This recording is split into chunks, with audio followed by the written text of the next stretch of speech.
नमस्कार, स्वागत है आपका डीबी लाइव ब्रेकिंग में। मैं हूं समीर आत्मज मिश्र और मेरे साथ हैं अमलेंदु उपाध्याय। बिहार में चुनावी प्रक्रिया शुरू हो गई है, आज से नामांकन भी शुरू हो गए हैं, लेकिन एनडीए के घटक दलों में सीटों को लेकर जो तकरार चल रही है वो अभी भी जारी है और यहां चिराग पासवान इस समय सबसे बड़ा रोड़ा बने हुए हैं, ऐसा बताया जा रहा है। हालांकि जनता दल यूनाइटेड की तरफ से भी अभी सीटों को लेकर बहुत एक मतभेद की बातें सामने आ रही हैं, लेकिन चिराग पासवान को जिस तरीके से बीजेपी के नेता लगातार मनाने में लगे हुए हैं, उसके बावजूद अब तक उस पर कोई फैसला नहीं हो रहा है। तो यह साफ दिखाई पड़ रहा है कि कितना बड़ा संकट इस समय एनडीए के भीतर बिहार में चल रहा है। और उधर वह तमाम योजनाओं की घोषणा करने के बावजूद प्रधानमंत्री और मुख्यमंत्री नीतीश कुमार ने जिस तरीके से अकाउंट में कैश डालने से लेकर और तमाम बिहार के लिए योजनाओं की घोषणा की है, उन सारी योजनाओं पर तेजस्वी यादव की एक घोषणा ने पानी फेर दिया है और उसको लेकर भारतीय जनता पार्टी बहुत चिंतित नजर आ रही है। कौन सी घोषणा है और क्यों चिंतित नजर आ रही है, इस पर भी बात करेंगे, लेकिन सबसे पहले बात करते हैं चिराग पासवान और बीजेपी के बीच चल रहा है। चिराग पासवान के पास नित्यानंद राय और धर्मेंद्र प्रधान, ये भारतीय जनता पार्टी के जो दो बड़े नेता हैं, वरिष्ठ नेता हैं, मंत्री, केंद्रीय मंत्री हैं, बार बार उनके घर पहुंच रहे हैं, मनाने की कोशिश कर रहे हैं। चिराग पासवान मिले भी कल, हालांकि उन्होंने मिलने से कई बार मना कर दिया था, लेकिन मुलाकात भी हुई है, पर सीटों को लेकर अभी भी कोई फैसला नहीं हुआ है। अभी ताजा तरीन मुलाकात हुई है नित्यानंद राय की और चिराग पासवान की। उसके बाद चिराग पासवान ने कुछ कहा जरूर है, लेकिन उससे भी यह स्पष्ट नहीं है कि कब सीटों को लेकर फैसला होगा एनडीए के बीच में, कब घोषणा होगी और क्या जितनी सीटें चिराग पासवान की पार्टी चाह रही है उतनी सीटें उनको मिलेंगी या नहीं। एक बार सुन लेते हैं चिराग पासवान ने इस मुलाकात के बाद, नित्यानंद राय के साथ हुई मुलाकात के बाद कहा क्या है। लेकिन अभी भी कोई स्पष्ट रूप से कोई बात हुई है नहीं हुई है, यह चीज स्पष्ट नहीं है। और उधर जीतन राम मांझी अलग से उनकी अपनी जो शिकायतें हैं, उनका जो दर्द है, वो लगातार उसको बयां कर रहे हैं। तो अमलेंदु जी, चिराग पासवान इस समय बड़ा संकट बने हुए हैं एनडीए के बीच में सीट शेयरिंग को लेकर। बिल्कुल समीर जी, और एक तरह से कहा जाए कि उन्होंने बीजेपी को खून के आंसू रुला दिया है, तो ये कहना गलत नहीं होगा। 2 दिन में 4 बार नित्यानंद राय जो हैं उनके यहाँ जा चुके हैं और 3 बार तो वो मिले ही नहीं, और 2 बार मिले हैं, कल शाम को भी मिले हैं, आज सुबह ही मुलाकात हुई है, और उसके बाद भी अभी तक मामला सुलझा नहीं है। और दबाव अच्छे तरीके से बनाया हुआ है चिराग पासवान ने कि उनको 40 सीटें चाहिए तो चाहिए हैं।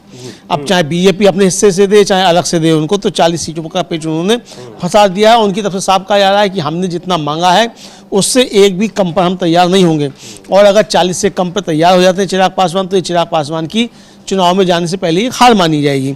तो चिराग पासवान ने बीजेपी को अच्छे तरीके से फंसाया हुआ है। इससे ये समझ में आता है समीर जी कि एसआईआर के जरिए जो काम कराना चाहती थी बीजेपी, वो शायद पूरा नहीं हो पाया है, वरना फिर इतने निहोरे करने की आवश्यकता नहीं थी चिराग पासवान की।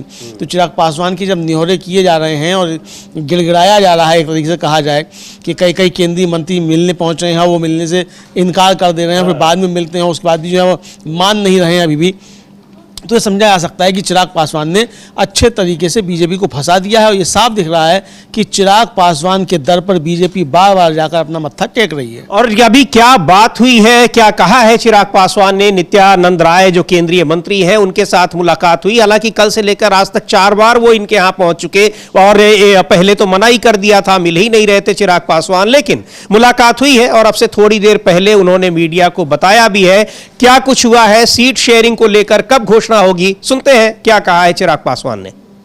जानता हूं कि आप सब सिर्फ घोषणा का इंतजार कर रहे हैं, वो भी जल्द हो जाएगी, पर इतना मैं जरूर कहूंगा कि बातचीत बहुत अच्छे से, बहुत बढ़िया से, कल जैसा आदरणीय नित्यानंद जी ने कहा, सकारात्मक, बहुत ही सकारात्मक रूप से बातचीत हुई है, हो रही है, और अभी अंतिम दौर में अब ये बातचीत पहुंच चुकी है। मुझे लगता है जिस घोषणा का इंतजार आप सब कर रहे हैं कि कौन कहाँ कितनी, हम लोग हर एक माइन्यूट जितने भी डिटेलिंग्स हैं, हर चीज़ को हम लोग पहले ही डिस्कस कर लेना चाहते हैं, ताकि बाद में गठबंधन के भीतर किसी भी चीज़ को लेकर, सीटों को लेकर, प्रत्याशियों को लेकर, कहाँ पे कौन कैसे प्रचार करेगा, कैसे, हर चीज़ को विस्तार से हम लोग चर्चा करना चाहते हैं, जो कि बहुत अच्छे से हुई है, हो रही है और मुझे लगता है बहुत जल्द आप सबके सामने ख्याल रखा गया सर आपका आत्मसम्मान। प्रभु, जहाँ पे मेरे प्रधानमंत्री हैं वहाँ पे कम से कम मुझे अपने सम्मान की चिंता करने की जरूरत नहीं है। चलिए। तो ये बड़ी महत्वपूर्ण बात उन्होंने कही। एक तो ये कि प्रधानमंत्री जब है तो उनको सम्मान की चिंता नहीं है, खैर कितना उस पर भी बात करेंगे, लेकिन एक और चीज उन्होंने कही कि सारा कुछ पहले स्पष्ट कर लेंगे तब घोषणा करेंगे, यानी सीधे ये भी बता रहे हैं नित्यानंद राय के सामने कि उनको भारतीय जनता पार्टी पर भरोसा कितना है। हाँ बिल्कुल, इसका मतलब भारतीय जनता पार्टी पे भरोसा नहीं है, साफ तौर पे यही है। और ये समीर जी देखा जाए तो भारतीय जनता पार्टी ने अपनी विश्वसनीयता खोई है अपने सहयोगियों के बीच, ये साफ तौर पर समझा जाता है। जिस तरीके से उसने महाराष्ट्र में अपने साथियों के साथ व्यवहार किया, पंजाब में अकाली दल के साथ व्यवहार किया, यहाँ नीतीश के साथ व्यवहार कर रही है, तो ये बीजेपी के स्वभाव को लेकर और बीजेपी की रणनीति को लेकर उसके सहयोगियों में एक चिंता साफ तौर पर दिखाई पड़ रही है कि बीजेपी छल कर सकती है। तो इसलिए चिराग पासवान पहले सब कुछ स्पष्ट करना चाहते हैं बीजेपी से, और ताकि किसी भी तरीके का कोई बाद में धोखा उनके साथ ना होने पाए, और इसलिए कह रहे हैं कि पहले सब चीज़ें हो जाएंगी उसके बाद हम घोषणा करेंगे। तो घोषणा से पहले सारी चीज़ें पक्की करना चाहते हैं। 40 की 40 सीटें वो चाहते हैं कि उनको दी जाएं, सीधी सी बात ये है। और जो सीटें वो चाह रहे हैं वो दी जाए। लेकिन अमलेंदु जी, जो जिस तरीके से ये प्रधानमंत्री पर इतना उनका अटूट विश्वास है कि अगर वो है तो फिर उनका सम्मान वो कहीं नहीं जाने वाला है, उसके सम्मान की रक्षा वो करेंगे, तो ये बता रहा है कि जो पिछले सम्मान है उनको लगता है कि या पिछले अपमान जिसको कहा जाए उसको भूल गए हैं, या फिर उसको भी वो सम्मान की कैटेगरी में मानते हैं। नहीं, अब ये सम्मान ही होगा। उनका सामान जो था घर का वो निकलवा के सड़क पर फेंकवाया गया, और बाबा साहब अम्बेडकर और उनके पिताजी का चित्र था वो सड़क पे पड़ा हुआ था, तो इसको वो सम्मान मानते होंगे, तभी कहने कि प्रधानमंत्री है तो सम्मान की कोई चिंता नहीं है। और खुद ही कह रहे थे कि मेरा जो था घर तोड़ा गया, मेरी पार्टी तोड़ी गई, तो ये सब किसने किया? घर और पार्टी किसी ने तोड़ी, तो कौन था वो पार्टी तोड़वाने वाला, घर तोड़वाने वाला? लेकिन वो कह रहे हैं कि प्रधानमंत्री है तो उन्हें सम्मान की कोई चिंता नहीं है। तो ठीक है, सम्मान की कोई चिंता नहीं है, लेकिन पार्टी की चिंता है उन्हें। पार्टी की चिंता है, पार्टी की चिंता पे नहीं कहने कि जब तक प्रधानमंत्री तब तक मुझे पार्टी की कोई चिंता नहीं है। वो तो कह रहे हैं कि जब तक सारी चीजें पहले तय कर लेंगे तब घोषणा होने देंगे। तो इसका मतलब पार्टी को लेकर वो सशंकित हैं प्रधानमंत्री के होते हुए भी, ये समझा जा रहा है समीर जी। जी बिल्कुल, लेकिन उनके जो उनकी पार्टी के नेताओं ने उन पर, चिराग पासवान की पार्टी के नेताओं ने, यानी लोक जनशक्ति पार्टी के नेताओं ने सारा फैसला चिराग पासवान पर छोड़ दिया है कि क्या कुछ करेंगे। जाहिर सी बात है फैसला चिराग पासवान को लेना भी है, और इधर चिराग पासवान के पास बीजेपी के नेताओं का बार बार जाना लगा हुआ है, लेकिन सीट शेयरिंग को लेकर अभी भी कोई मसला हल होता नहीं दिखाई पड़ रहा है। और उधर यह भी कहा जा रहा है कि जनता दल यूनाइटेड अपने पूरे पुराने स्टैंड पर ही कायम है कि वो सबसे ज्यादा सीटों पर लड़ेगी, और इस बात को नीतीश कुमार ने स्पष्ट तरीके से बीजेपी के नेताओं के सामने रख दी है। और यह भी बीजेपी के लिए एक बड़ी परेशानी का सबब है कि कैसे वो सीटों का तालमेल करेगी। उधर जीतन राम मांझी तो सीधे सीधे 15 सीटों की मांग को लेकर लगातार अपनी बात कह ही रहे हैं। तो ये सीटों का जो समझौता है बिहार में है केवल 243 सीटें, और माना यह जा रहा है कि अगर 100 सीटों पर जेडीयू और बीजेपी दोनों लड़ते हैं, जैसा कि पिछली बार भी लड़े थे लगभग इतनी सीटों पर, तो फिर दूसरी पार्टियों को कितनी सीटें मिलेंगी? क्या एक बार फिर चिराग पासवान अलग चुनाव लड़ने का, यानी एनडीए से अलग होकर विधानसभा चुनाव लड़ने का फैसला करेंगे, जिसके संकेत वो कई बार दे चुके हैं? और यह सवाल है कि अगर 40 सीटें भारतीय जनता पार्टी देती है तो क्या जनता दल यूनाइटेड भी इस बात के लिए तैयार हो जाएगा कि उसकी सीटों को कम कर दिया जाए और चिराग पासवान को सीटें दे दी जाए? देखिए समीर जी, नीतीश कुमार किसी भी हाल में 122 से एक भी सीट, आधी सीट भी कम पर तैयार नहीं है। ये उन्होंने एकदम स्पष्ट कर दिया है बीजेपी को कि हमें तो 122 सीटें चाहिए। आप चाहे चिराग पासवान को अपने हिस्से में से दीजिए, और चाहे आप जीतन राम मांझी को दीजिए, चाहे उपेंद्र कुशवाहा को दीजिए, किसी को भी दीजिए, वो बीजेपी अपने हिस्से से देगी। क्योंकि नीतीश कुमार का सोचना ये है कि चाहे चिराग पासवान हो, चाहे वो मांझी हो, चाहे उपेंद्र कुशवाहा हो, ये सब हैं बीजेपी के ही थैली के चट्टे बट्टे। तो इसलिए इनसे नीतीश कुमार को खतरा ही रहेगा, अगर ये अपने से कम कर देते हैं तो बाद में बीजेपी इनके सहारे नीतीश कुमार को ब्लैकमेल कर सकती है। तो नीतीश कुमार खुद को ब्लैकमेल का कोई रास्ता भी छोड़ना नहीं चाहते, इसलिए उनके साफ कह दिया है कि 122 सीटें जनता दल यू को चाहिए। जनता दल यू 122 सीटों पर लड़ेगा। 121 सीटें जो बचती हैं उसमें से बीजेपी चाहे जिसको दे और चाहे खुद अकेले ले, नीतीश को उससे कोई लेना देना नहीं। यहीं पे आगे पेच फंसा हुआ है कि अगर 121 में से 40 सीटें दे दी जाएं चिराग पासवान को, 15 सीटें मांझी को दे दी जाएं और 5 या 10 सीटें अगर उपेंद्र कुशवाहा को दे दी जाएं, तो बीजेपी कितने पे लड़ेगी? बिल्कुल, तब तो बीजेपी पास 50 सीटें भी नहीं, 50 सीटें भी नहीं बचेंगी। तो फिर नीतीश कुमार को ब्लैकमेल कैसे किया जाएगा? और फिर दूसरा ये कि वो अटल जी का सपना पूरा करने की तब कैसे बढ़ाया जाएगा? जी बिल्कुल, लेकिन अटल जी का सपना क्या पूरा होगा? यानी भारतीय जनता पार्टी का मुख्यमंत्री वहां बनेगा, अकेले दम पर बहुमत पाएगी, इस पर भी सवाल उठ रहे हैं। और एनडीए के घटक दलों को भी इस बात का एहसास है। जेडीयू ने, जनता दल यूनाइटेड ने, यानी नीतीश कुमार की पार्टी ने स्पष्ट तौर पर कहा है कि वहां मुख्यमंत्री पद के उम्मीदवार नीतीश कुमार ही हैं और अगर चुनाव के बाद एनडीए गठबंधन की जीत होती है तो नीतीश कुमार ही मुख्यमंत्री बनेंगे। सुनते हैं जेडीयू के प्रवक्ता नीरज कुमार क्या कह रहे हैं। हालांकि वो ये भी कह रहे हैं कि कोई असंतोष नहीं है, असंतोष तो जो है वो दिखाई पड़ रहा है, जीतन राम मांझी और चिराग पासवान किस तरह का रुख अख्तियार किए हुए हैं। लेकिन जेडीयू नेता नीरज कुमार कह रहे हैं कि नीतीश कुमार को ही मुख्यमंत्री बनना है एनडीए की जीत होने पर। सुन लेते हैं नीरज कुमार को क्या कह रहे हैं। पेच तो हम समाज का ढीला कर देते हैं, राजनीति में कहां पेच है। एक ही संकल्प है पांचों घटक दल का कि 2025 फिर से नीतीश। तो सीटों का बंटवारा स्वाभाविक रूप से गठबंधन का घटक दल होता है तो उम्मीदें रहती है, लेकिन समय हो जाएगा। चिराग मांझी नाराज हैं क्या? ना ना ना, कोई नाराज नहीं, मोहब्बत भरा संघर्ष होता है हमारे यहाँ, कहीं नाराजगी नहीं। और सब लोगों ने संकल्प लिया है, खुले मैदान में लिया है संकल्प कि नीतीश कुमार जी को अगला मुख्यमंत्री बनाना है। तो सीटों की संख्या का भी निर्धारण हो जाएगा, चिंता। तो सीधे तौर पर एकमात्र लक्ष्य है जनता दल यूनाइटेड का, जो नीरज कुमार कह रहे हैं कि नीतीश कुमार को मुख्यमंत्री बनाना है। अब नीतीश कुमार का सपोर्टर चाहे जो हो मुख्यमंत्री बनने के लिए, इसको लेकर कोई वहां पर विवाद नहीं है या कोई उसको लेकर कोई वैचारिक संकट नहीं है जनता दल यूनाइटेड के लिए, जैसे पहले भी कभी नहीं रहा है। हाँ बिल्कुल, पहले भी कभी कोई संकट नहीं रहा है और एक में लक्ष्य है कि नीतीश कुमार को मुख्यमंत्री बनाया जाना है, ये जनता दल यू ने स्पष्ट कर दिया। तो अब ये जनता दल यू ने जब ये स्पष्ट कर दिया है कि उसका एकमेव लक्ष्य जो है वो नीतीश कुमार को ही मुख्यमंत्री बनाना है, और फिर कह रहे हैं नीरज कुमार जो मुख्य प्रवक्ता हैं जनता दल यू के कि सब लोगों ने खुले में संकल्प लिया है नीतीश कुमार को मुख्यमंत्री बनाने का। तो क्या अमित शाह और नरेंद्र मोदी ने भी संकल्प ले लिया है अमित शाह को मुख्यमंत्री बनाने का?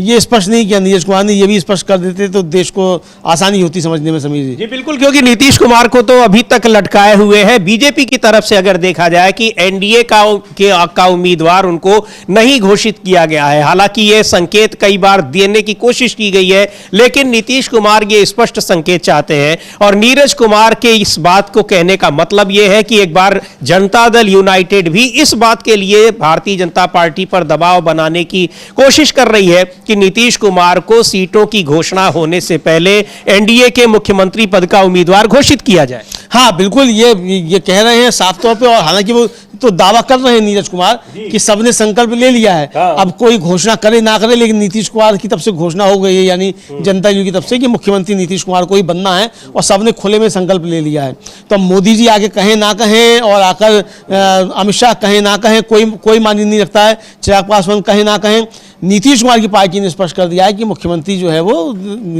नीतीश कुमार को ही बनाया जाना है। इसीलिए 122 सीटें से एक भी सीट कम पे लड़ने को नीतीश कुमार तैयार नहीं है, क्योंकि जानते हैं कि इससे कम पे अगर लड़े तो बीजेपी उनके साथ खेल कर सकती है। जी बिल्कुल, और इधर ये भी खबर आ रही है अमलेंदु जी की अब उपेंद्र कुशवाहा के यहाँ भी भारतीय जनता पार्टी के नेता पहुंच रहे हैं। लगता है उपेंद्र कुशवाहा ने भी कोई शर्त रख दी है। शर्त जाहिर तौर पर उनकी भी होगी ही, लेकिन स्पष्ट रूप से अभी उस तरह से सामने नहीं आई है जिस तरह से जीतन राम मांझी या चिराग पासवान की पार्टी की आई है। लेकिन बिहार में एक जबरदस्त इस समय संकट चल रहा है एनडीए गठबंधन के घटक दलों के बीच, सीट की शेयरिंग को लेकर कि कितनी सीटों पर कौन सी पार्टी चुनाव लड़ेगी। अब उपेंद्र कुशवाहा के यहां भी बीजेपी के नेता पहुंच रहे हैं। इधर चिराग पासवान को मनाने की लगातार कोशिशें हो रही हैं। नित्यानंद राय और धर्मेंद्र प्रधान जैसे नेता, केंद्रीय मंत्री उनके यहां बार बार जा रहे हैं। लेकिन अभी भी ये नहीं कहा जा सकता कि कोई समझौता हुआ है। और उधर उपेंद्र कुशवाहा के यहां भी बीजेपी के नेताओं का पहुंचना जारी है। इसका मतलब कि अब उन्होंने भी कोई शर्त, कोई लिमिट तय कर दी है अपनी। हाँ, कुछ ना कुछ लगाया होगा उपेंद्र कुशवाहा ने भी, कि उन्होंने सोचा होगा कि जब 40 सीटें चिराग पासवान मांग रहे हैं और 15 सीटें जीतनराम मांझी मांग रहे हैं, तो उपेंद्र कुशवाहा काहे पीछे रहें। तो 150 सीटें उपेंद्र कुशवाहा भी मांग रहे होंगे। तो अब देखते हैं कि उपेंद्र कुशवाहा को क्या मिलता है क्या नहीं मिलता है। लेकिन लगता है उपेंद्र कुशवाहा ने भी कोई पच्चर जो है वो फंसा दिया है, उस पच्चर को निकालने के लिए पहुंच रहे हैं बीजेपी के नेता। और ये भी हो सकता है कि उपेंद्र कुशवाहा की कुछ सीटें कम की जाएं, मांझी की कुछ कम की जाएं और चिराग पासवान की सीटें कुछ बढ़ाई जाएं। तो इस फार्मूले पे बीजेपी काम कर रही हो कि कुछ अपनी सीटों में से कम करे, कुछ इनमें से कम करे। तो उपेंद्र कुशवाहा को समझाने बीजेपी के नेता जा रहे हो कि भाई थोड़ा सा मान जाओ, चिराग पासवान को समझा लिया जाए। तो लेकिन ये एक तरीके से देखा जाए समीर जी, तो चिराग पासवान ने बुरी तरीके से बीजेपी को फंसा दिया है।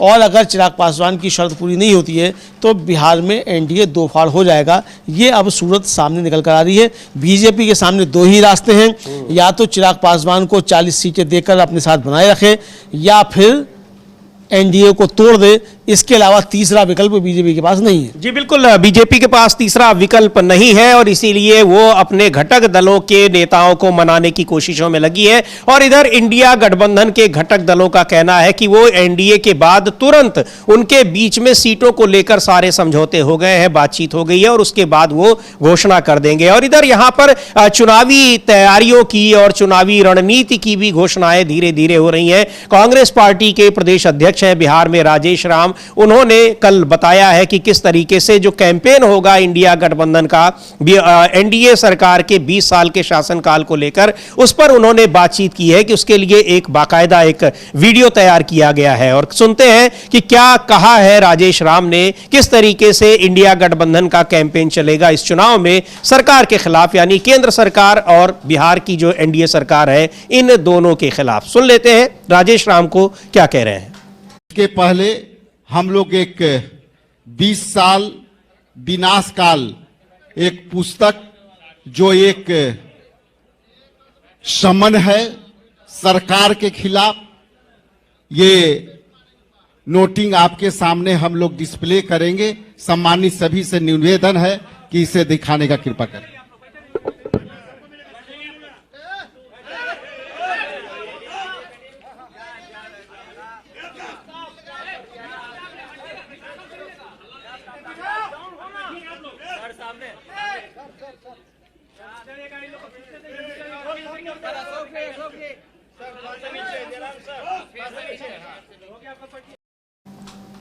तो 20 साल विनाशकाल, इस नाम से ये बुकलेट जारी की है कांग्रेस पार्टी ने, इंडिया गठबंधन ने। और वहां पर इससे पहले कल ही जिस तरह से तेजस्वी यादव ने रोजगार की, नौकरियों की घोषणा की है, उसने भी भारतीय जनता पार्टी की मुश्किलें बढ़ा दी हैं। और इसीलिए जो अपने एनडीए के घटक दल हैं उनको मनाने की बार बार कोशिशें हो रही हैं। उपेंद्र कुशवाहा के पास अब बीजेपी के नेता पहुंच रहे हैं, चिराग पासवान के पास कल से ही, उससे पहले से ही लगातार बीजेपी के नेताओं का जाना जारी है, लेकिन सीटों को लेकर बातचीत अभी भी नहीं हो पा रही है। और इधर इंडिया गठबंधन अपनी रणनीति को तैयार करने में लगा हुआ है। हाँ बिल्कुल समझिए, इंडिया गठबंधन अपनी रणनीति तैयार करने पे लगा हुआ है। वहाँ भी घोषणा होना बाकी रह गई है, लेकिन लगता है थोड़ा सा पेच वहाँ भी फंसा हुआ है। सिर्फ इस पे फंसा हुआ है कि जो बाबा कह रहे हैं मुकेश सहनी कि मैं डिप्टी सीएम बनूंगा, तो इसको लेकर पेच फंसा हुआ है। जब हमने सीएम का ही फेस घोषित नहीं किया तो डिप्टी सीएम का फेस कैसे घोषित करें। पप्पू यादव ने बड़ी अच्छी बात कही, सुनेंगे हम लोग थोड़ी देर में। लेकिन हाँ, मुकेश सहनी को लेकर वहां पर मुझे लगता नहीं कि इतना अहम मुद्दा है।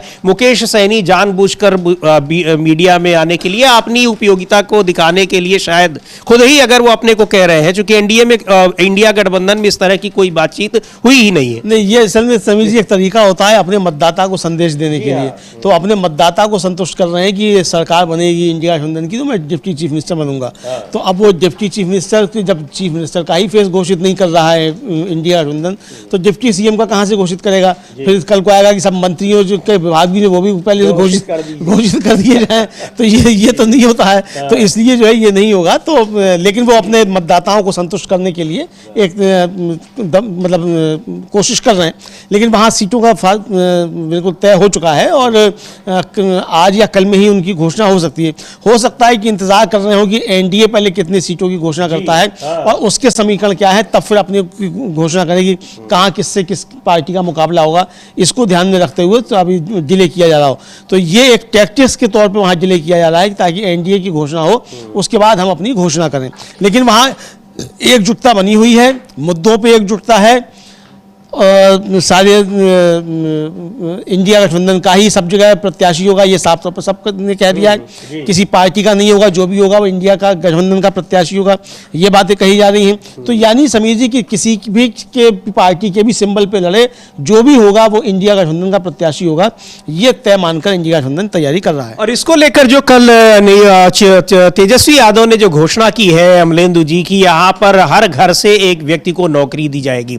बीजेपी के तमाम नेता इसको लेकर तेजस्वी यादव को घेर रहे हैं और पूछ रहे हैं कि कैसे नौकरियां दी जाएंगी। हालांकि आरजेडी के नेताओं का या इंडिया गठबंधन के नेताओं का कहना है कि जब नीतीश कुमार के साथ थे तब भी नौकरियां दी गई, लेकिन उनके गठबंधन के साथ हटने के बाद ही वो नौकरियां नीतीश कुमार ने देनी बंद कर दी। तो ये एक जवाब दिया जा रहा है। लेकिन आरजेडी के नेता हैं, पूर्व केंद्रीय मंत्री हैं पीसी गुप्ता, प्रेमचंद गुप्ता, सुनते हैं उन्होंने क्या कहा है। और कहा है कि ये हवा में नहीं ये घोषणा की गई है, बाकायदा इसके लिए पूरी योजना बनाई गई है, पूरा प्लान तैयार किया गया है, तब ये योजना, तब इसकी घोषणा की गई है। सुन लेते हैं प्रेमचंद गुप्ता को क्या कह रहे हैं। जो हर घर से नौकरी देने की बात कही है आरजेडी नेता तेजस्वी यादव ने, उस पर वो क्या कह रहे हैं। घोषणा की है कि सरकार बनेगी तो लोगों को नौकरी दी जाएगी प्रत्येक घर में, क्या कहेंगे? सरकारी नौकरी दी जाएगी? बिल्कुल दी जाएगी। जो काम आज तक किसी भी पार्टी ने नहीं किया वो तेजस्वी जी करके दिखाएंगे। और पार्टी ने पहले बहुत ही साइंटिफिक वे में उसको स्टडी किया है, अभी उसकी वर्केबिलिटी है भी क्या, लेकिन ये वर्केबिलिटी बिल्कुल साइंटिफिक वे में कर ली गई है। और तेजस्वी जी 20 जैसे उन्होंने कहा 20 महीने में जो ये 20 साल में काम नहीं कर पाए, हर घर में जिसमें सरकारी नौकरी अभी नहीं है उनको दी जाएगी। इसी तरह माजी दंड कस रहे कर रहे हैं।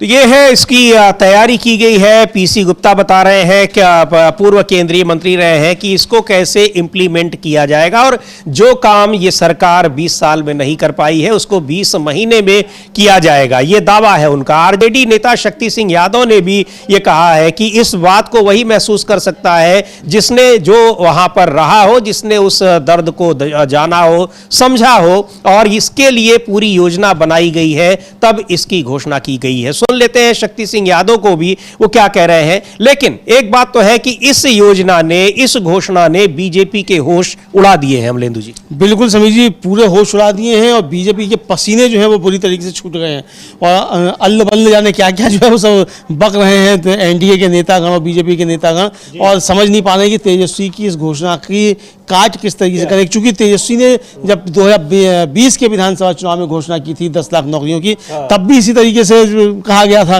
कि कहां से देंगे और बिहार पे कितना बोझ पड़ जाएगा। लेकिन तेजस्वी ने 5.5 लाख नौकरियां नीतीश कुमार से दिलवा दी जब उनके साथ में थे। तो इसलिए लोगों को भरोसा हो रहा है कि तेजस्वी जो कह रहे हैं ये कर सकते हो। तेजस्वी कह भी रहे हैं कि हमने इसका बाकायदा सर्वे कराया है, इसकी हमने जांच कराई है, उसके बाद हम ये घोषणा कर रहे हैं कि हम कैसे कर सकते हैं। तो इसलिए लोगों को भरोसा हो रहा है और बीजेपी वाले बिलबिलाए हुए हैं कि तेजस्वी की इस घोषणा की काट करें तो करें कैसे। अब वहां पर अकाउंट में लोगों के पैसे डालने थे सरकारी खजाने से, वो डाल दिया गया सीधे तौर पर कि हमको ध्यान रखिएगा, ये तक कहा नीतीश कुमार ने। यानी सीधे तौर पर उन पे पैसे दिए गए और ये कहते हुए दिए गए कि आप लोग वोट दीजिएगा। लेकिन यहां पर जो नौकरियों की बात की जा रही है उसको लेकर सवाल पूछे जा रहे हैं कि कैसे होगा, और आरजेडी के नेता ये बता रहे हैं कि हमने उसको कर दिखाया है, इसलिए उसकी पूरी प्लानिंग तैयार है। सुनते हैं शक्ति सिंह यादव को, आरजेडी के नेता हैं, वो क्या कह रहे हैं तेजस्वी यादव की इस घोषणा पर। तेजस्वी ने घोषणा नहीं की है, प्रण लिया है। ये प्रण है तेजस्वी जी का कि जो परिवार जॉबलेस है वहां पर एक जॉब देंगे, एक नौकरी देंगे, वह भी सरकारी। और ये आंकड़े हैं, ये आंकड़े जाति गणना के बाद आया है किस परिवार में नौकरी है, किस परिवार में नहीं। हमारे पास साइंटिफिक आंकड़े हैं और तेजस्वी जी ने उस साइंटिफिक आंकड़े को अध्ययन करने के बाद ये अपने प्रण को दोहराया है। ये कोई साधारण निर्णय नहीं है। यह निर्णय वही ले सकता है जिसके अंदर बिहार का दर्द छुपा हुआ है, हालातों को गंभीरता से जो देखता है।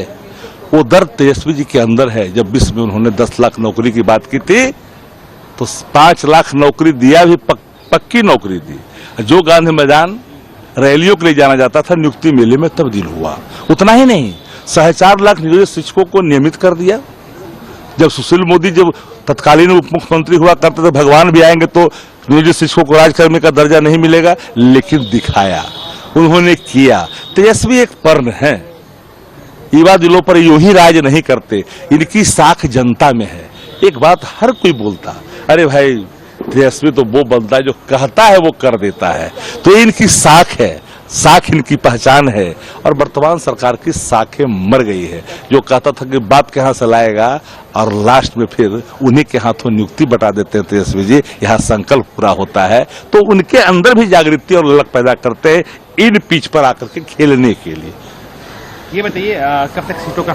इंडिया गठबंधन कोऑर्डिनेशन कमेटी के चेयरमैन तेजस्वी जी हैं और सभी घटक दलों से वो बात भी किया और अंतिम परिणति तक मामले पहुंच गए। अब महत्वपूर्ण विषय यह है कि तेजस्वी जी का चेहरा 243 विधानसभा में, सहयोगी पार्टी हर जगह सहयोग करेंगे। एक एक सीट पर बात हो रही है कि कौन सीट पर कौन लड़ेंगे, इस कलेक्टिव रिस्पॉन्सिबिलिटी होनी चाहिए। यूं ही नहीं कि कोई लड़ा दिया। हम हारने के लिए इस बार नहीं लड़ रहे हैं, इस बार लड़ रहे हैं तेजस्वी जी बिहार में बदलाव के लिए। और उस बदलाव के वाहक के तौर पर जो लोग आएंगे उनकी विजुअलिटी रिपोर्ट स्ट्रांग होनी चाहिए। इन सभी विषयों पर तेजस्वी जी काम कर रहे हैं।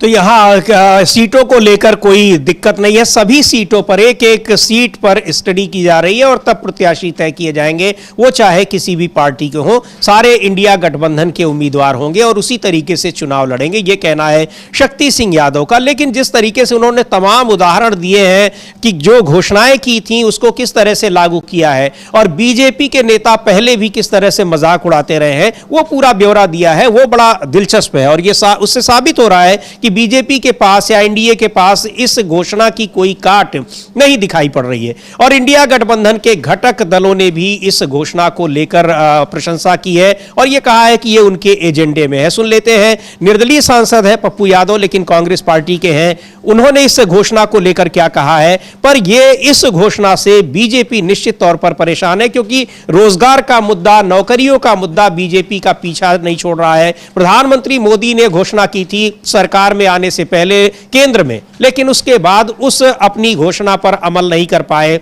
और यहां तक कि उनकी पार्टी के नेता उन घोषणाओं को जुमला बताने लगे। तो ये फिर बड़ी गंभीर बात है कि अब इस जो तेजस्वी यादव ने ये घोषणा की है हर घर से नौकरी देने की, उस पर उसकी काट के रूप में बीजेपी या एनडीए कौन सा वादा लेकर आती है। हाँ बिल्कुल, अब देखना है कि क्या वादा लेकर आते हैं और किस पर करते हैं, चुनाव में जाते हैं। लेकिन अभी तक वो समझ नहीं पा रही है बीजेपी की इसका काट किस तरीके से जाए। तो इसीलिए अब हमले जो है वो तेजस्वी पर किए जा रहे हैं कि ये कहाँ से नौकरियां देंगे, अपनी जेब से लाएंगे। इसका मतलब ये एक चीज़ तो मान ली जाए समीर जी कि बीजेपी ये मान चुकी कि बीजेपी नौकरियां नहीं दे सकती। तेजस्वी दे पाएंगे नहीं दे पाएंगे वो बात का मसला है, लेकिन बीजेपी ने स्वीकार कर लिया कि वो नौकरियां नहीं दे सकती। अब तेजस्वी अगर दे सकते हो तो तेजस्वी देंगे, नहीं दे सकते हो तो तेजस्वी फेल हो जाएंगे, सीधी सी बात है। तो तेजस्वी ने तो जो दांव फेंक दिया है उससे अब बीजेपी जो है काफी ज्यादा घबराई हुई दिखाई पड़ रही है।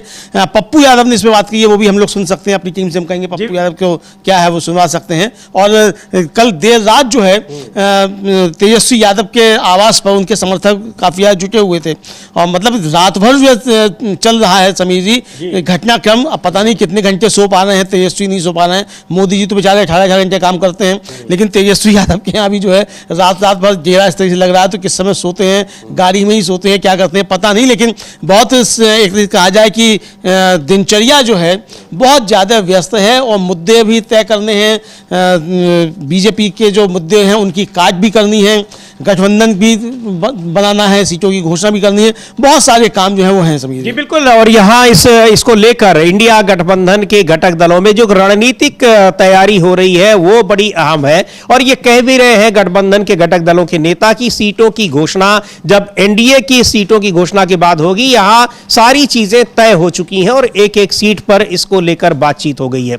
लेकिन उधर खबरें लगातार आ रही हैं एनडीए के घटक दलों से, इधर उपेंद्र कुशवाहा को मनाने की भी कोशिशें हो रही हैं, वहां भी बीजेपी नेता पहुंच रहे हैं। उपेंद्र कुशवाहा ने क्या शर्त रखी है अभी इसकी जानकारी नहीं मिली है, लेकिन बीजेपी के नेता अब चिराग पासवान के साथ साथ उपेंद्र कुशवाहा को मनाने में भी लगे हुए हैं। तो ये मान मनोवल चल रही है काफी लंबी, और कई दिनों से अभी तक चिराग पासवान और जीतन राम मांझी ही पेच फंसाए हुए थे। अब एक नया पेच आ गया है कि ये उपेंद्र कुशवाहा की ओर से, और जेडीयू के साथ तो अभी मचा ही हुआ है। सीधे सीधे नीरज कुमार को हम लोगों ने सुना था, उनका ये कहना है कि जेडीयू का एकमात्र लक्ष्य है नीतीश कुमार को मुख्यमंत्री बनाना। अब ये स्पष्ट उन्होंने नहीं कहा, लेकिन समझा जा सकता है कि नीतीश कुमार मुख्यमंत्री चाहे जिसकी मदद से बने, अकेले तो बन नहीं सकते हैं क्योंकि इतनी सीटों पर चुनाव ही नहीं लड़ेंगे जितने पर बहुमत मिलना है। तो जाहिर सी बात है कि वो किसके सहयोग से मुख्यमंत्री बनेंगे ये देखने वाली बात है, लेकिन बनेंगे वही मुख्यमंत्री, इस बात को दोहराया है नीरज कुमार ने। खैर, सुन लेते हैं पप्पू यादव ने क्या कहा है तेजस्वी यादव की जो नौकरियों की घोषणा है उस पर। तेजस्वी यादव ने भी घोषणा किया है नौकरी देंगे, 20 दिनों के अंदर एक्ट लाएंगे और 20 महीने के भीतर। अच्छा, सबको राइट है, सबको अपनी बात कहने का राइट है, उसमें हम कुछ नहीं जानते हैं।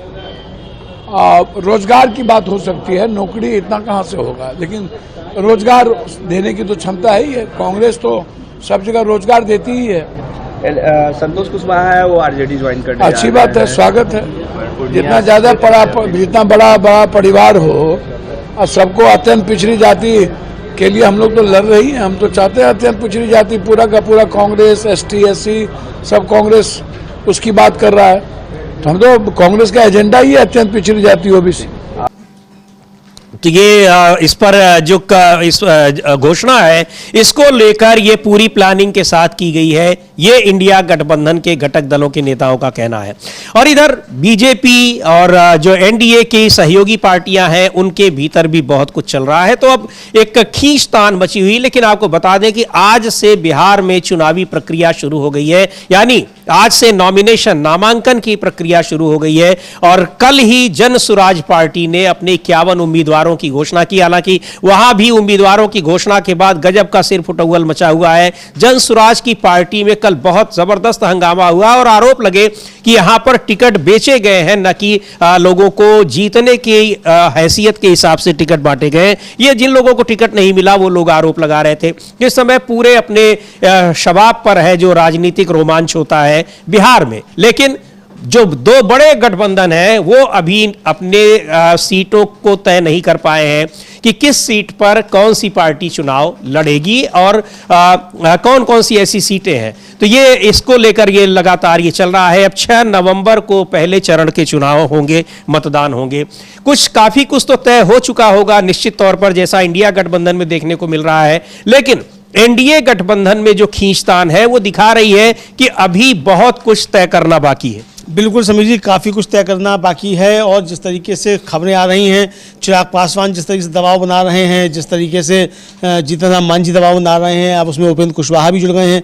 नीतीश कुमार का दबाव है ही, उन्होंने तो साफ कह ही दिया है कि 122 से पौने 122 भी नहीं लड़ेंगे, यानी कि बीजेपी को ही एडजस्ट करना है, चिराग पासवान को और जीतन राम मांझी और उपेंद्र कुशवाहा को। तो ये साफ तौर पर देखा जा रहा है। लेकिन समीर जी, इस बीच एक बड़ी खबर सुप्रीम कोर्ट से आ रही है, और सुप्रीम कोर्ट से खबर ये आ रही है कि सुप्रीम कोर्ट में याचिका गई कि जम्मू कश्मीर की राज्य का दर्जा बहाल कर जो है वो दर्ज किया जाए, उसको बहाल करने के लिए समय सीमा तय की जाए, केंद्र सरकार कितने समय में इसको कर देगी।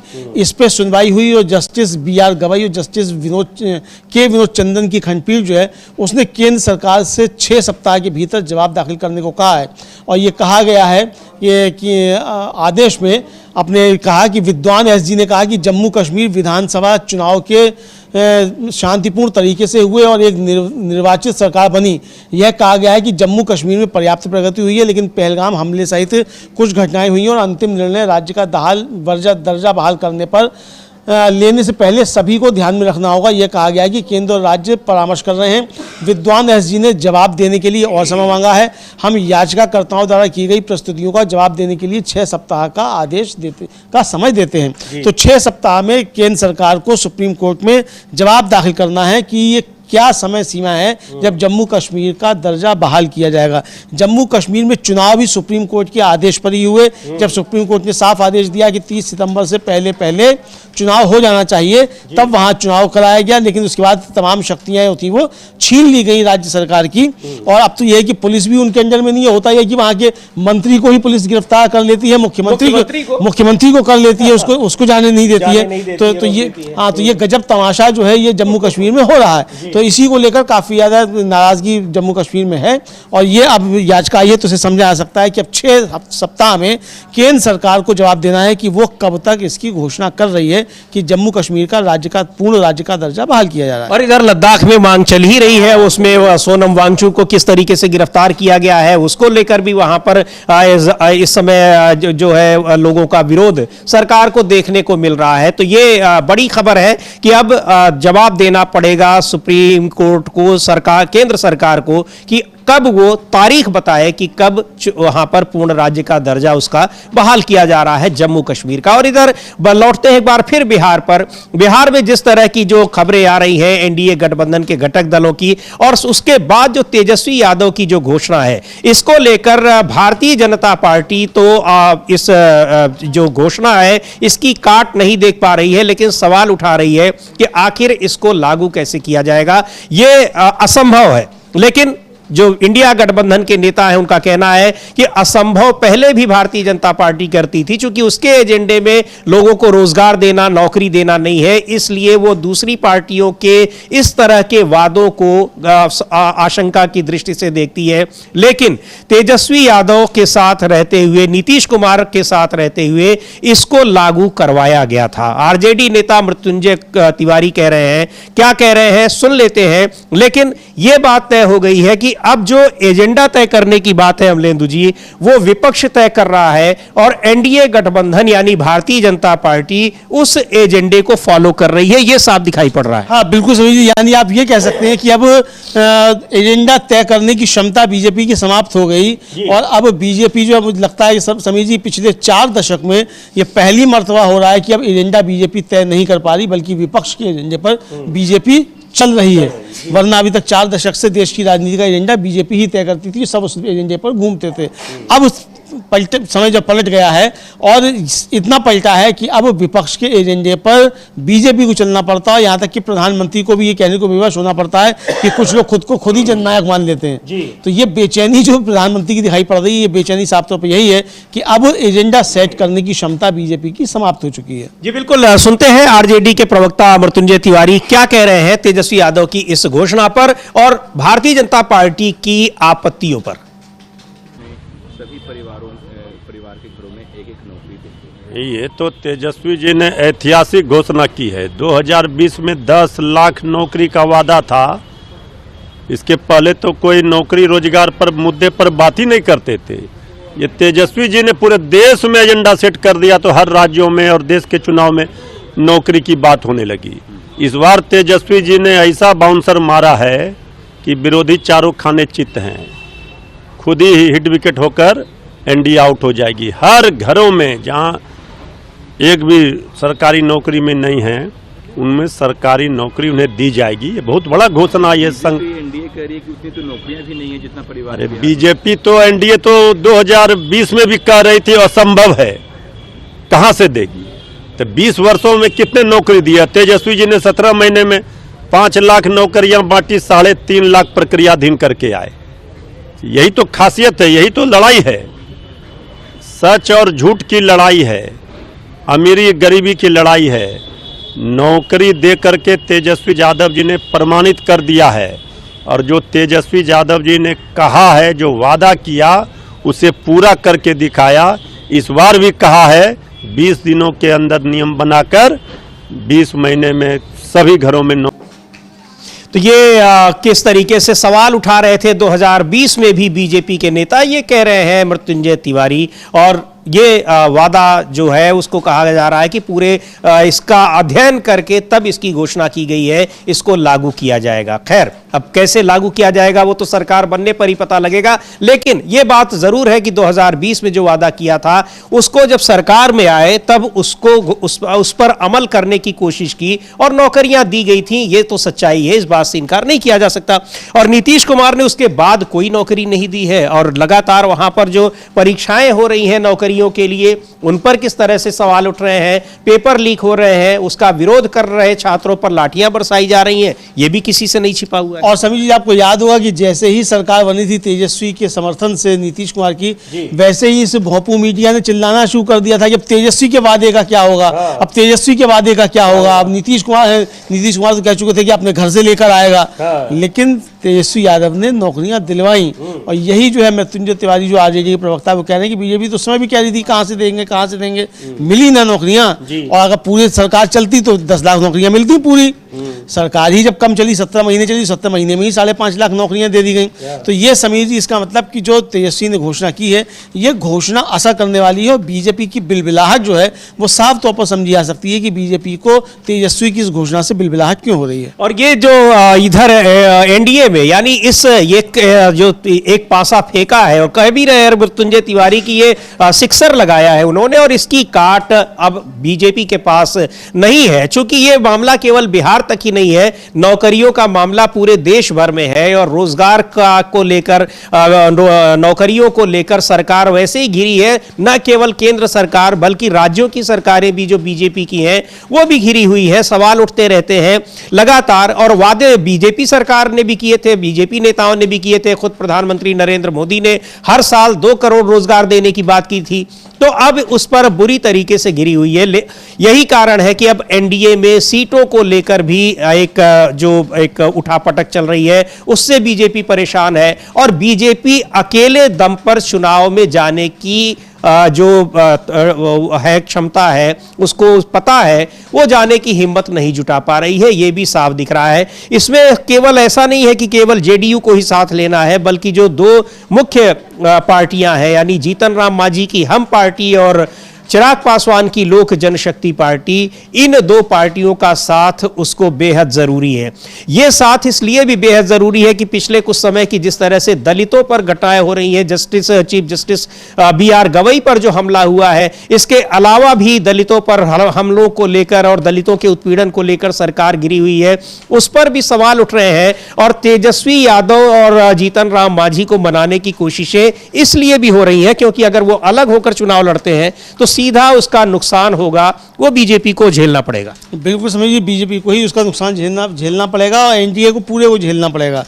तो ये जो है अब उस नुकसान से बचने के लिए लल्लो चप्पू जो है वो चिराग पासवान की और जीतन राम मांझी की बीजेपी अब कर रही है। आप देखिए विश्वगुरु किस तरीके से जो है वो यहाँ घर में आकर जो है चिराग पासवान की लल्लो चप्पू कर रहे हैं। चिराग पासवान पहले उनके दूतों से मिलने से मना कर देते हैं और उसके बाद जो है फिर वो मिलते हैं, तो उसके बाद भी कहते हैं कि जब तक सब चीजें फाइनल नहीं हो जाएंगी तब तक कोई घोषणा नहीं होगी। तो ये दबाव किस तरीके से बनाया हुआ है, ये साफ तौर पर समझा सकता है। तो नित्यानंद राय से मिलने के बाद कहा क्या चिराग पासवान ने, एक बार सुनते हैं। और उन्होंने साफ तौर पर, हालांकि बहुत ही एक कह लीजिए कि सफाई के साथ उन्होंने ये बात कही है कि सीटों को लेकर वो अपनी जो शर्तें हैं उस पर अड़े हुए हैं और बिना उस मांग के पूरे होने के घोषणा नहीं होने दी जाएगी। लेकिन ये भी उन्होंने बताया है कि वो प्रधानमंत्री नरेंद्र मोदी जो उनको सम्मान देते हैं उसका वो कितना एहसान मानते हैं। हालांकि कल उन्होंने जो बात कही थी कि जब तक मैं मंत्री हूं तब तक मेरे अलग दायित्व हैं, और ये लग रहा है कि उनका ये कल का ये जो बयान है इसने असर किया है और बीजेपी अब उनको मनाने की कोशिशें और बढ़ा रही है। सुनते हैं जब नित्यानंद राय से आज जो मुलाकात हुई है उसके बाद चिराग पासवान ने क्या कहा है। जानता हूं कि आप सब सिर्फ घोषणा का इंतजार कर रहे हैं, वो भी जल्द हो जाएगी। पर इतना मैं जरूर कहूंगा कि बातचीत बहुत अच्छे से, बहुत बढ़िया से, कल जैसा आदरणीय नित्यानंद जी ने कहा, सकारात्मक, बहुत ही सकारात्मक रूप से बातचीत हुई है, हो रही है और अभी अंतिम दौर में अब ये बातचीत पहुंच चुकी है। मुझे लगता है जिस घोषणा का इंतजार आप सब कर रहे हैं कि कौन कहाँ कितनी, हम लोग हर एक माइन्यूट जितने भी डिटेलिंग्स हैं हर चीज़ को हम लोग पहले ही डिस्कस कर लेना चाहते हैं, ताकि बाद में गठबंधन के भीतर किसी भी चीज़ को लेकर, सीटों को लेकर, प्रत्याशियों को लेकर, कहाँ पे कौन कैसे प्रचार करेगा, कैसे, हर चीज़ को विस्तार से हम लोग चर्चा करना चाहते हैं, जो कि बहुत अच्छे से हुई है, हो रही है, और मुझे लगता है बहुत जल्द आप सबके सामने ख्याल रखा गया सर आपका आत्मसम्मान। प्रभु, जहाँ पे मेरे प्रधानमंत्री हैं वहाँ पे कम से कम मुझे अपने सम्मान की चिंता करने की जरूरत नहीं है। चलिए। तो बड़ी सफाई से चिराग पासवान ये बात कह रहे हैं। एक तरफ ये भी बता रहे हैं कि उनकी जो शर्तें हैं उस पर वो कहीं से भी डाउन नहीं हुए हैं, लेकिन यहाँ प्रधानमंत्री नरेंद्र मोदी के प्रति आभार भी जता रहे हैं और कह रहे हैं कि जब तक प्रधानमंत्री उनके साथ हैं उनको अपने सम्मान की चिंता नहीं है। हाँ बिल्कुल, सम्मान की चिंता नहीं है, लेकिन पार्टी की चिंता है। ये साफ तौर पर समझ में आ रहा है कि उन्हें पार्टी की चिंता है साफ तौर पर, और ये एक तरीके से देखा जाए तो ये उनको चिंता जो है वो अपनी पार्टी की है, ये साफ तौर पर समझ में आ रहा है। तो पार्टी की चिंता कर रहे हैं और जाहिर सी बात है पार्टी की चिंता करनी चाहिए। पार्टी है तो प्रधानमंत्री भी सम्मान करेंगे, और पार्टी नहीं है तो काय का सम्मान करेंगे, फिर कभी भी सामान सड़क पर फेंकवाया जा सकता है। तो इसलिए वो ठीक कर रहे हैं, पार्टी की चिंता कर रहे हैं। तो अपने सम्मान की चिंता जो बाद में करते रहेंगे, पार्टी का सम्मान बचेगा तो वो कर लेंगे।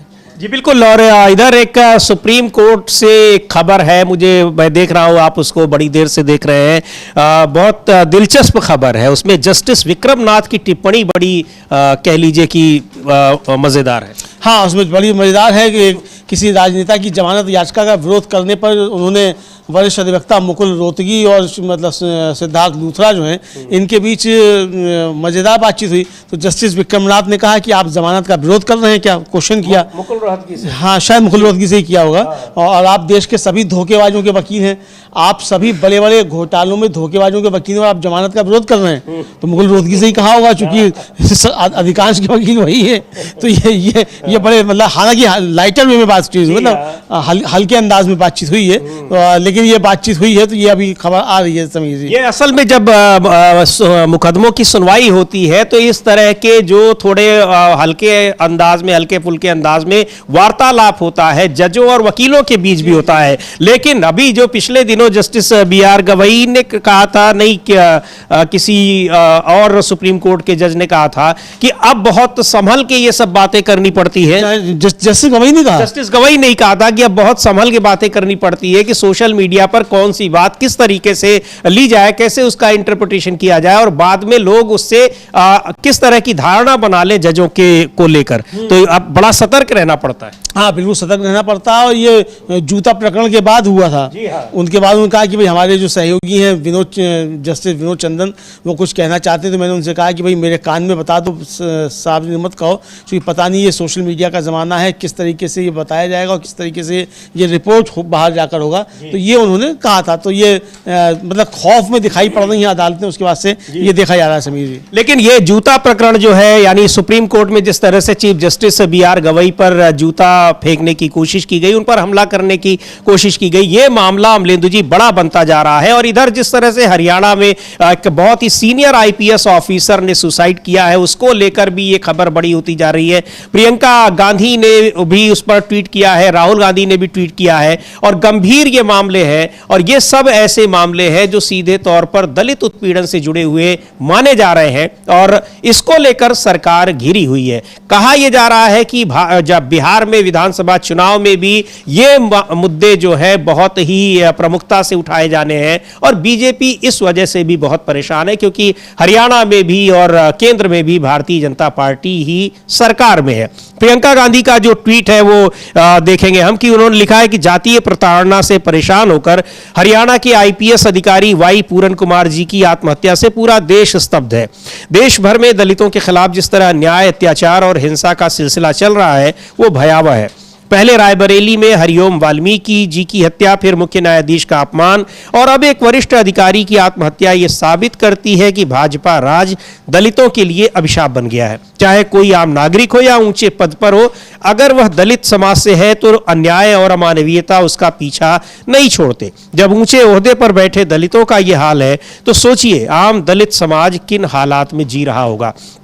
और जो जीतन राम मांझी या जो चिराग पासवान को मनाने की बीजेपी की जो इतनी कोशिशें हो रही हैं अमलेंद्र जी, उसके पीछे भी ये सारी घटनाएं बहुत महत्वपूर्ण मानी जा रही हैं। बिल्कुल समझिए, काफ़ी घटनाएं महत्वपूर्ण हैं और राहुल गांधी ने तो इसको लेकर जो रायबरेली की घटना हुई उसको लेकर और उसके साथ जो ये IPS के साथ जो घटना हुई इसको लेकर जो राहुल गांधी ने भी इस पर ट्वीट किया समीर जी, वो भी काफ़ी गंभीर है और ये साफ तौर पर दिखा रहा है कि किस तरीके से भाजपा के शासन में दलितों पर अत्याचार बढ़े हैं।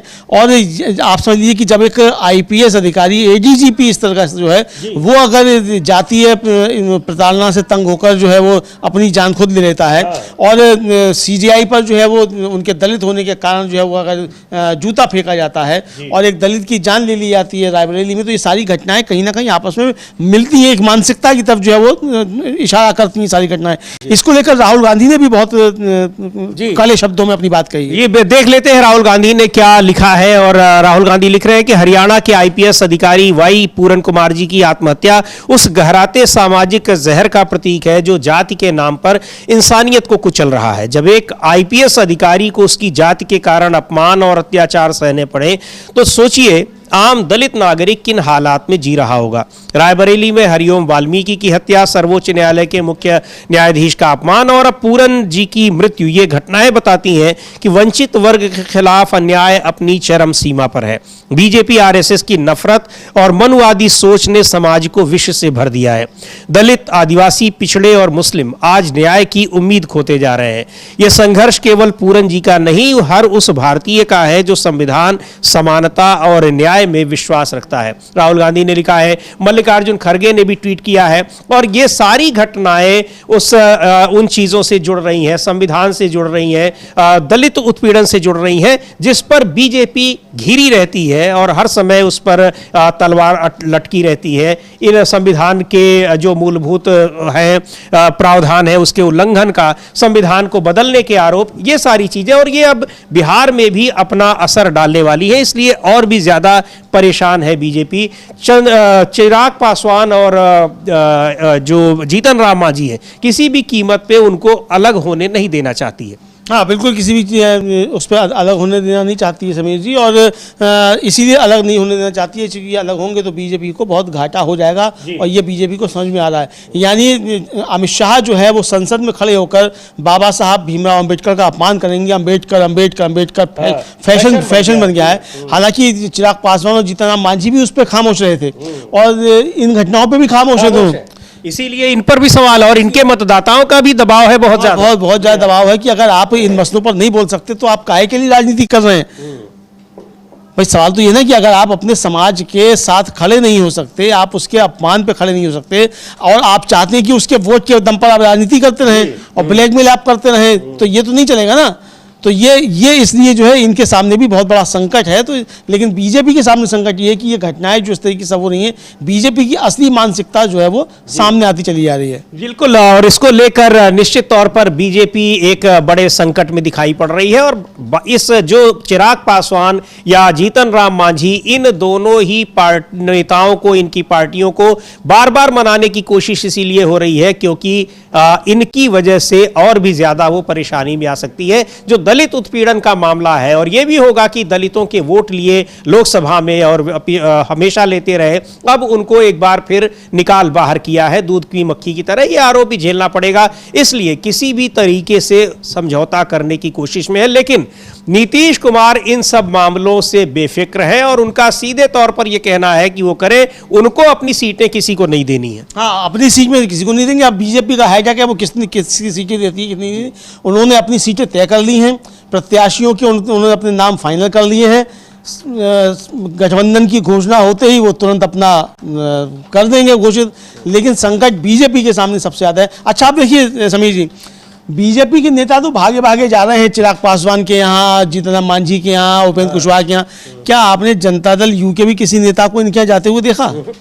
नहीं, बिल्कुल नहीं ना। इसीलिए वो तो नीतीश कुमार बिल्कुल बेफिक्र है कि आप लोग लड़िए। और नीरज कुमार को हम लोग एक बार फिर सुनेंगे, उन्होंने साफ कर दिया है कि जेडीयू का मकसद है नीतीश कुमार को फिर से मुख्यमंत्री बनाना, वो चाहे बीजेपी के समर्थन से बने, किसके, ये कहा नहीं उन्होंने, लेकिन मतलब वही है। हाँ, मतलब ये उन्होंने एकदम स्पष्ट कर दिया। तो इसीलिए बीजेपी की चिंता ये है कि भाई अगर बनना ही है तो हमारी समर्थन से बन जाए, तो ऐसी परिस्थितियां पैदा हो। तो इसीलिए अब जाके बीजेपी जो है वो घुटनों पे आ गई है चिराग पासवान और जीतन राम मांझी के सामने और उपेंद्र कुशवाहा के सामने। तो दौड़ लग रही है अब जी, कभी इस देवता की कभी उस देवता की। लेकिन वो नीरज कुमार को सुनते हैं जो जेडीयू के मुख्य प्रवक्ता हैं, उनका जो जिस टोन में उन्होंने ये बात कही है, तो एनडीए के बीच चल रही खींचतान के लिए वो बहुत अहम है कि किस तरीके से हर पार्टी अपनी अपनी शर्तों पर इस समय अड़ी हुई है और बीजेपी उन सबको मनाने की कोशिश कर रही है। वजह यह है कि बीजेपी अकेले इस विधानसभा चुनाव में बिहार में नहीं जा सकती, उसको पता है कि अकेले जाने का मतलब क्या होगा। सुनते हैं नीरज कुमार क्या कह रहे हैं। पेच तो हम समाज का ढीला कर देते हैं, राजनीति में कहां पेच है। एक ही संकल्प है पांचों घटक दल का कि 2025 फिर से नीतीश। तो सीटों का बंटवारा स्वाभाविक रूप से गठबंधन का घटक दल होता है तो उम्मीदें रहती है, लेकिन समय हो जाएगा। चिराग मांझी नाराज हैं क्या? ना, कोई नाराज नहीं। मोहब्बत भरा संघर्ष होता है हमारे यहाँ, कहीं नाराजगी नहीं। और सब लोगों ने संकल्प लिया है, खुले मैदान में लिया है संकल्प कि नीतीश कुमार जी को अगला मुख्यमंत्री बनाना है। तो सीटों की संख्या का भी निर्धारण हो जाएगा, चिंता। तो सबने ये संकल्प लिया है कि नीतीश कुमार को मुख्यमंत्री बनाना है। अब केवल जेडीयू ने लिया है या सारी पार्टियों ने, बीजेपी ने भी लिया है? क्योंकि बीजेपी के नेता तो कह रहे हैं कि उनको अटल जी का सपना पूरा करना है, यानी बिहार में अपनी पार्टी का मुख्यमंत्री बनाना है। उधर जो मुख्य नेता है भारतीय जनता पार्टी के डिप्टी चीफ मिनिस्टर सम्राट चौधरी, वो तो बुरी तरीके से इस समय भ्रष्टाचार के आरोपों में और फर्जीवाड़े में घिरे हुए हैं। प्रशांत किशोर ने जो मामला छेड़ दिया है, इन सब को देखते हुए अब वो किस तरीके से इस चुनाव में जाए, कैसे वो अपने सहयोगियों को समझाए व मनाए। लेकिन जिस तरह से जनता दल यूनाइटेड ने अपना स्टैंड क्लियर किया है, वो बहुत कुछ संदेश दे रहा है। बिल्कुल समझिए, जनता दल यू का स्टैंड एकदम साफ है और उसने अपना संदेश बीजेपी को भी दे दिया, अपने तमाम सहयोगी दलों को दे दिया है कि हमारा लक्ष्य स्पष्ट है, आपको जो करना हो वो कीजिए। अकेले भी लड़ सकते हैं, 243 पे लड़ना होगा तो 243 पे भी लड़ लेंगे, लेकिन लक्ष्य उनका एक है, वो साफ है। तो इसीलिए बीजेपी से कहा है कि भाई आप निपटाइए इनको, ये जो मांझी और पासवान जो हैं इनको आप निपटाइए, ये आपका सिरदर्द है, हमारा सिरदर्द नहीं है। मतलब एक तरीके से जेडीयू ने स्पष्ट कर दिया है। तो और इसीलिए आप देखिए कि जेडीयू का कोई भी नेता जो है ना किसी बीजेपी वाले से मिलने जा रहा है अब, और ना किसी से चिराग पासवान से मिलने जा रहा है, ना मांझी से मिलने जा रहा है, ना उपेंद्र कुशवाहा से मिलने जा रहा है। बीजेपी ही भागी भागी फिर रही है। इसका मतलब बीजेपी का ही अब सिरदर्द बचा है कि कुशवाहा और पासवान और मांझी जो हैं इनको संभाले ठीक से। ये बीजेपी का सिरदर्द है, नीतीश कुमार ने अपना सिरदर्द उतार दिया है। जी बिल्कुल। और इधर जो बीजेपी शासित दूसरे राज्य भी हैं, वहां भी इस समय जबरदस्त उथल पुथल मची है। हरियाणा सरकार घिरी हुई है, जिस तरह से आईपीएस अधिकारी ने, बहुत सीनियर आईपीएस ऑफिसर ने अपनी जान ली है। उसके अलावा असम में भी इस समय सरकार और खासतौर पर वहां के मुख्यमंत्री हिमंता बिस्व शर्मा बुरी तरह से तमाम आरोपों से घिरे हुए हैं। स्थिति यह है कि बड़े नेता अब लगातार बीजेपी से इस्तीफा दे रहे हैं। अभी 2 दिन पहले ही वहां पर बीजेपी के वरिष्ठ नेता और पूर्व मंत्री ने करीब 17-18 सहयोगियों के साथ बीजेपी से इस्तीफा दे दिया और सीधे तौर पर यह आरोप लगाए हैं कि यहां बीजेपी ने जो वादे किए थे उन वादों को उसने पूरा नहीं किया है। बिल्कुल बिल्कुल, ये आरोप लगाए हैं और बहुत गंभीर आरोप लगाए थे। और टूटन जो है वहाँ शुरू हो गई। और दूसरा ये जुबिन गर्ग वाला मसला हुआ समझिए, इसमें भी बहुत ज़्यादा बीजेपी जो है वो सवालों के घेरे में वहाँ आ रही है। और गौरव गोगोई तो सीधे सीधे मुख्यमंत्री का नाम लेकर आरोप लगा रहे हैं बहुत सारे। तो अब ये देखिए किस तरीके की असम की राजनीति जो है वो बदल रही है। लेकिन हम लोग सुन सकते हैं कि गौरव गोगोई ने कहा क्या है। बिल्कुल, कांग्रेस पार्टी ने कल इसको लेकर प्रदर्शन किया असम सरकार के खिलाफ, और सुनते हैं गौरव गोगोई उस प्रदर्शन को लीड कर रहे थे, क्या कहा उन्होंने और मुख्यमंत्री हिमंता बिस्व शर्मा को लेकर उन्होंने क्या बात कही है। असम में भाजपा सरकार के मुख्यमंत्री हिमंत बिस्व शर्मा के अहंकार और अत्याचार के खिलाफ अब असम के लोग वोट देना चाहते हैं। इसीलिए डर में हिमंत बिश्वा शर्मा जी उनका वोट देने का अधिकार छीनना चाहते हैं और इसीलिए ये जिम्मेवारी अब कांग्रेस पार्टी पे पड़ती है कि लोगों का वोट देने का अधिकार सुरक्षित रखे। और उसी संदर्भ में आज कांग्रेस सेवा दल सड़क पे उतर के आज एक लंबी ऐतिहासिक यात्रा कर रही है जो आने वाले समय में विभिन्न जिलों में करेगी, क्योंकि अब कांग्रेस सेवा दल को दोबारा एक ऐतिहासिक भूमिका लेनी पड़ेगी और लोगों का, नागरिकों का वोट देने का अधिकार का सुरक्षा उन पर आ चुका है, उनके कंधों पर, और इसीलिए हम आज ये यात्रा निकाल रहे हैं। देखिए, बिहार चुनाव में लोग अब एक नई सरकार चाहते हैं और जिस प्रकार से राहुल गांधी जी ने बिहार में विभिन्न जिलों में उन्होंने दौरा किया है, लोगों में एक नया जोश आया है, लोगों में एक नई उम्मीद आई है और पूरा मुझे उम्मीद है कि इस बार सरकार पलटने वाली है। जिस प्रकार से मुख्यमंत्री राजनीतिक टिप्पणियां कर रहे हैं, व्यक्तिगत टिप्पणियां कर रहे हैं, अमर्यादित भाषा का उपयोग कर रहे हैं, उससे लोग नाराज हैं और हम असम के लोगों के साथ हैं। हम चाहते हैं कि जुबिन गर्ग को न्याय मिले, इंसाफ मिले। तो जुबिन गर्ग को न्याय मिले, इंसाफ मिले, और इस मुद्दे पर असम की सरकार बहुत सारे सवाल उठ रहे हैं और उसको लेकर दूसरी बात यह है कि जिस तरह से बिहार में यहाँ चल रहा है, खींचतान चल रही है, खबर सुबह तमाम कोशिशों के बाद चिराग पासवान बीजेपी नेताओं से मिले जरूर, नित्यानंद राय से आज भी उनकी मुलाकात हुई, लेकिन कल से वो 4-5 बार उनके यहाँ घूम चुके, पर एलजेपी के नेताओं का अभी भी सीधे यही कहना है कि कोई बातचीत फाइनल नहीं हुई है सीटों को लेकर, यानी एनडीए में सीटों को लेकर घमासान मचा हुआ है। और दूसरी तरफ जो इंडिया गठबंधन के एजेंडे हैं, घोषणा पत्र हैं, दावे हैं, उनको लेकर भी बीजेपी परेशान दिखाई पड़ रही है। क्या होता है, किस तरीके से, क्या सीटों का कोई तालमेल आज फाइनल हो पाता है या नहीं हो पाता है, या फिर चिराग पासवान अपनी पुरानी घोषणा पर अमल करेंगे कि अगर उनको सम्मानजनक सीटें नहीं मिली तो वो सभी विधानसभा सीटों पर चुनाव लड़ेंगे, यानी एनडीए से अलग हो जाएंगे। क्या कुछ होता है, इस पर रहेगी हमारी निगाह। फिलहाल इस कार्यक्रम को भी यहीं समाप्त करते हैं। मुझे और अमलेंदु उपाध्याय को दीजिए अनुमति। नमस्कार।